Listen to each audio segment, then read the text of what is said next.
গত ২ মাস আগে আমার ছাদ বাগানে এই কচুরলতি গাছ লাগিয়েছিলাম। আর যদি এই গাছ লাগানোর ভিডিও তোমরা দেখতে চাও তাহলে অবশ্যই কিন্তু আমার বাংলা ব্লগ চ্যানেলে একবার ঢো মেরে আসতে পারো। তো এই কয়েকদিনে আমার এই কচু গাছে এই কটা লতি আমাদের দুজনের জন্য যথেষ্ট খাওয়ার জন্য। শাশুড়ি মা যেহেতু খাবে না তাই আমাদের জন্য সকালবেলা ৭টার সময় লতি কটাকে পেড়ে নিয়ে চলে আসলাম এখন যেখানে থাকি। জানো তো এটা আমার দ্বিতীয় ছাদ বাগান। কখনো সময় হলে এই ছাদ বাগানের গাছের ভিডিও তোমাদের সাথে শেয়ার করব।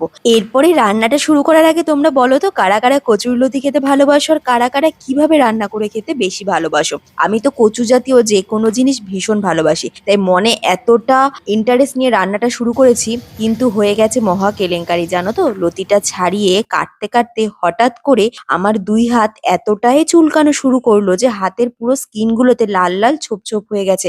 আমি পুরো ধরে নিয়েছিলাম যে আজকের রান্নাটা বেকার যাবে, হয়তো খাওয়া যাবে না। খুব ভয় নিয়ে রান্নাটা করছিলাম। যেহেতু হাত চুলকাচ্ছিল তাই লতিটা সেদ্ধর সময় সামান্য লবণ আর ১ চামচ মতো ভিনিগার দিয়ে দিয়েছিলাম। আর লতিটা খুব কচি ছিল বলে বেশিক্ষণ সময় লাগেনি, ৩-৪ মিনিটেই সেদ্ধ হয়ে গেছিল।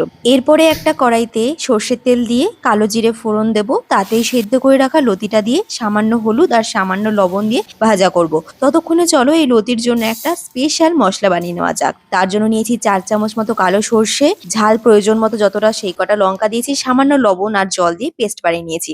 এরপর তো চিন্তায় পড়ে গেছি যে নারকেলটা কুড়োবো নাকি এই নারকেলের পাউডারটা দেবো। তো ভাবলাম ওইটুকু লতির জন্য নারকেলটা অনেকটাই বড় হয়ে যাবে, তাই পাউডারটা দিয়েই করা যাক। তো সামান্য উষ্ণ গরম জলের মধ্যে পাউডারটাকে দিয়ে পুরোটাই গুলে নিয়েছি। অর্ধেকটা দিলেও হতো, কিন্তু ভাবলাম ওই নারকেলের পাউডারটা রেখে দিলে বেকার নষ্ট হবে ফ্রিজে পড়ে। তো পুরোটাকে দিয়ে ভালো করে নাড়তেই দারুণ গন্ধ বেরিয়েছে। আর শেষে সামান্য যেটুকু আমার দরকার ছিল একটু লবণ আর একটুখানি চিনি দিয়ে নামিয়ে নিয়েছি।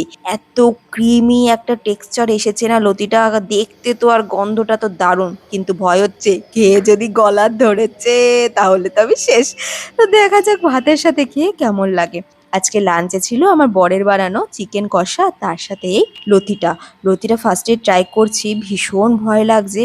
আসলে নারকেল পাউডার দিয়ে আমি এর আগে কখনো রান্না করিনি। আর তো নারকেল পাউডার দেওয়ায় না একটা টেক্সচারটা প্রচন্ড একটা ক্রিমি ব্যাপার এসেছে। এবার আমি তো ভয়ে ভয়ে খাচ্ছি গলা ধরছে কিনা, যেহেতু আমার একটু টনসিলের ধাঁচ আছে, অল্পতেই গলা ধরে যায়, তো বুঝতে পারছি না। কিন্তু জানো তো খেতে দারুণ হয়েছিল। তো আরেকবার নিয়ে দেখবো, আমি এখনো বুঝতে পারছি না গলা ধরছে কিনা। তো সেকেন্ড টাইম ট্রাই করার পর বুঝতে পারলাম যে গলা কিন্তু ধরেনি, আর পুরো চুমু খেতে হয়েছিল। তো চলো আজকের জন্য টাটা, বাই বাই।